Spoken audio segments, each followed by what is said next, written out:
Hey y'all, hey, it's Erica with TimetoShrink. I have not brought my camera out in like a week. Just have not had the best week, haven't been feeling so great. I wanted to talk about what I'm doing to get ready for my surgery. If you are new to my channel, I am going to have vertical sleeve gastrectomy surgery on November 23rd in Puerto Vallarta, Mexico with Dr. Hidalgo. November 23rd, so it is coming up, y'all, and I am trying to get my body in the best spot possible. So I kind of wanted to talk about what I'm doing to try and get there. So I'm doing a handful of things. I am really dialing in my nutrition, meaning for me, I'm eating keto, high fat, low carb, moderate protein. I'm making sure I am getting, a moderate protein, and I'm taking vitamins. I've been taking vitamins for almost 3 months now, trying to make sure that my levels of all my multivitamins, all my macronutrients and micronutrients are at peak, like where they need to be. One of the things that we noticed when we were getting me ready for surgery, because originally I thought I was going to have it here in the States, so I was with the surgeon here, we noticed that my vitamin D was like almost nothing, really, really bad. So I've gotten my vitamin D up. I'm still working on that. I also am taking some things for inflammation. I don't know if y'all know, but turmeric is amazing for inflammation, but actually what it is in the turmeric is something called curcumin, and that component in the turmeric is what is the best, and it is hard to get your body to process it just from the turmeric powder alone. It needs like a black pepper or a black seed oil or things like that to help process it. So what I have found, I've taken different types, including plain organic turmeric to different pills. What I have found is this. I've talked about it on my channel before. Come on, focus. All right, this Smarter Nutrition curcumin. It has a really, really high quality curcumin, and then it's in a capsule with black seed oil, like the actual oil. It also has some ginger and some estrogen.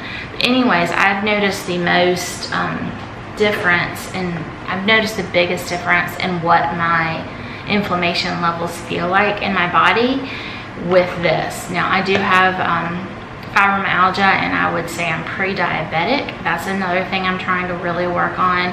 I got a Keto Mojo thing to test my ketones, and then also to check my blood sugars. I've never been told that I had any blood sugar issues, so I've been shocked that my fasting blood sugars have been well over 100. So I think I was very close to being diagnosed diabetic. So I'm working really hard on that by eliminating sugar, and that's where the ketogenic diet comes in also. It lowers your blood sugar, therefore lowering your insulin levels because you're not taking in sugar, and it also lowers inflammation levels. So for me, health-wise, I don't know how I could not eat this way. Even if I didn't lose a single pound, it's still worth it for my health. I think it's worth it for everybody's health. But specifically for me, with the fibromyalgia and the high inflammation levels in my body, and then maybe having diabetes, being close to it anyways, so important. So anyways, I'm working on inflammation. And then I am also taking good quality vitamins. You can't just go, I know some surgeons say this, but truthfully, y'all, surgeons, doctors in general have hardly any nutrition background at all. And unless they do the research on their own, they don't really know what the best supplements are. And so I've done a lot of my own research, and I truthfully think that there are a handful of different choices out there that are really good supplements, but ones that are not and have been proven not to be are like Flintstones or Centrum, one-a-days. Those are not high quality vitamins. You got to take high quality vitamins. So vitamins that I think are essential for everybody. This is my nurse brain and my research brain, and Obviously, it's my opinion also, but I think you need a really good quality omega-3 fatty acid because our diets tend to be pretty high in omega-6, and balancing that ratio, again, super important for inflammation. So I take omega-3s every day.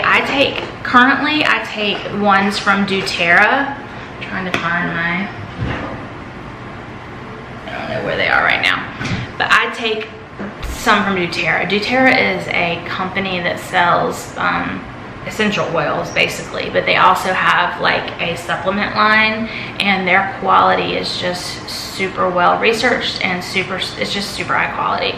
So I've changed over to pretty much all doTERRA vitamins except for vitamin D. They don't have a specific vitamin D, so I do take vitamin D. For me, I take 10,000 units a day.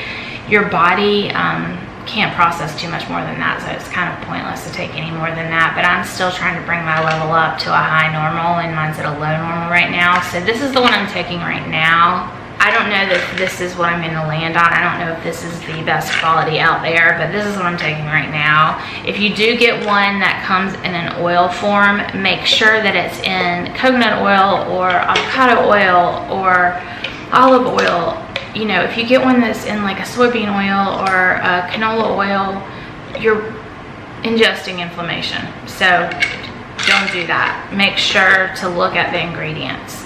And the same thing with your multivitamins and your any kind of chews or things you do. Look at those ingredients. A lot of them are adding fillers or adding sugars, and again, that's going to increase your inflammation, which we don't want.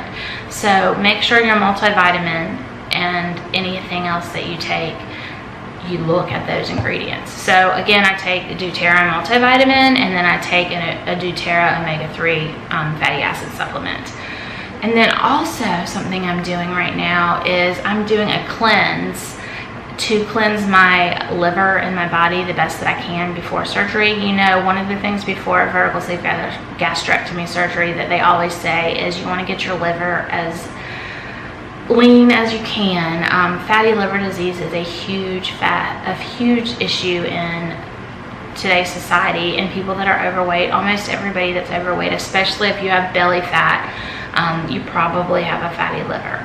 And when they do vertical sleeve gastrectomy, your stomach is hiding underneath your liver, and so they've got to pull your liver up and away in order to get to that stomach. So different surgeons put you on all different kinds of diets. They don't all agree exactly, but the goal of these is to shrink your liver. Sometimes they'll put you on a liquid diet, and depending on your weight, it could be up to a month of a liquid diet. Some people do 2 weeks, some people do a few days. Some doctors don't do a liquid diet, and they'll do like a shake or two a day, and then a meal that has like a big salad with a lean meat. Some doctors do keto, and truthfully, way back when weight loss surgery was starting, that was the only diet they used, was a ketogenic diet for pre-weight loss and for shrinking that liver. For some reason, they've gotten away from that. Some doctors have gotten away from that, but that's what I'm using. I'm using a ketogenic diet, and I don't think you should just do it a few days beforehand or a few weeks beforehand. I think the minute you decide that you're having this surgery, you need to start working on that pre-op diet. You need to go keto. You need to lower your inflammation. You need to shrink that liver. You need to start working on those high insulin levels, and keto will do it for you. And y'all, it's such an easy way to eat. The first couple weeks when you're getting into ketosis can suck. If you are not good at watching your electrolytes and balancing your electrolytes, it can really suck. You can get what they call a keto flu and feel awful. If anybody's interested, I would be happy to help walk you through that beginning and help you know what supplements to take and what to do to prevent keto flu or to lessen it as much as possible, because I really think that this diet is the healthiest one out there for pretty much everybody. I mean, it's shown to decrease Alzheimer's. It's given to cancer patients, specifically brain cancers that are like almost deadly, and has been showing that it's not as deadly when you go strict keto. All kinds of like arthritis or any types of inflammation. It reduces it and makes those patients' lives just so much better. It decreases diabetes. It gets rid of belly fat. I mean, I could just go on and on and on. Even if I don't lose a pound from keto, it's worth it for my health, y'all. Okay, what else am I doing? I've taken alcohol completely out for the next, until surgery. So I've got like a little over 30 days, I think. Tomorrow, I think, is 30 days. So I'm not gonna have any alcohol at all. I had since June cut my alcohol back extremely, like to a couple times a month. But you know, I'm trying to get this liver detoxed in as best shape as possible. So why would I put alcohol into it? Plus, alcohol doesn't kick you out of ketosis, but it puts ketosis on hold. Getting into ketosis on hold, because your body has to deal, your liver has to process that alcohol before it can process, it has to burn that alcohol before it can go back to producing ketones. So it will halt ketosis. Same with sugar. You intake sugar, your liver has to deal with that sugar because it's toxic. The sugar's toxic, the alcohol's toxic, you know, in reality it is, y'all. So it has to process that and take care of it before it can go back to burning ketones for fuel. So I'm doing that, and I think that's really it. I'm sure I missed something. I meant to bring notes in here and I forgot, but that's what I'm working on. I briefly told y'all about a cleanse that I'm doing.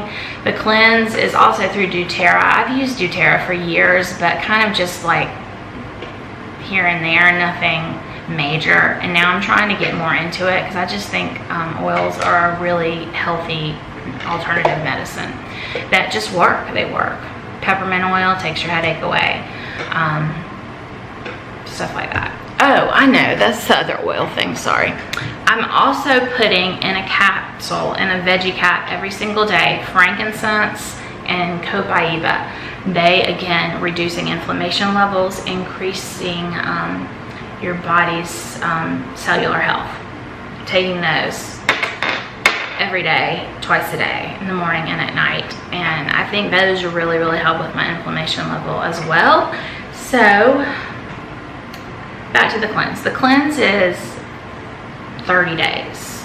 So the first 10 is kind of detox mode. And so you kind of almost feel flu-like, you feel kind of sick. You're really working to cleanse out your liver, cleanse out your GI system, and it's got lots of vitamins to support it while you're working on it. And then the next 10 days you start feeding tons of healthy probiotics to your body along with the vitamins.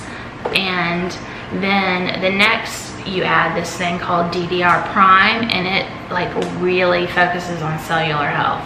So I'm doing that. I am in the probiotic stage right now, and in a few days I'll switch to the last stage, and I will have done a full 30 days of that before my surgery. So I've done it one other time a couple years ago, and it's probably something that I should maybe do a couple times a year maybe. I just think we bring in through the air, there's toxic chemicals through what we eat, the soils are depleted, you know, there's just all this stuff, and cleansing our body is important. Keeping our body as healthy as possible is important. It's so important for all of us, not just for people who have chronic illnesses, for every single person out there.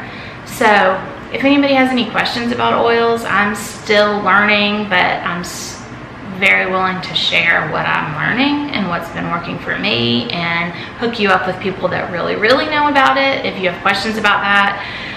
Same with keto. I actually know a whole lot about it. I've done a lot of research, been doing it since June, and I have lost 30 pounds and since June 1st, and I also have lost lots and lots of inches. Actually, the 22nd, which is Monday, will be my day to measure, so I will come back and let y'all know where I am exactly on my weight loss and my measurements, kind of like a weight loss update tomorrow. But I just kind of wanted to talk about what I am doing to prepare for this big, huge change. VSG surgery is a big deal. and I want my body to be as ready as possible, and I'm ready to have that tool to help in my arsenal to help me lose weight. I'm never gonna stop keto. Keto is helping me lose weight, but I have well over 100 pounds to lose, so this will be really helpful also, having this tool in my arsenal. So anyways, that's it. I hope that was informative, helpful. If you have any questions, thoughts, please share them down below. I would love to be able to interact with you. The more comments people leave, the better I'm able to get to know you, and I respond to every single comment. I try very hard to respond to every single comment. It's very important to me. The whole reason I'm chronicling this journey is so that hopefully it can help someone. Even if it helps one person, it's worth it. All right, bye y'all.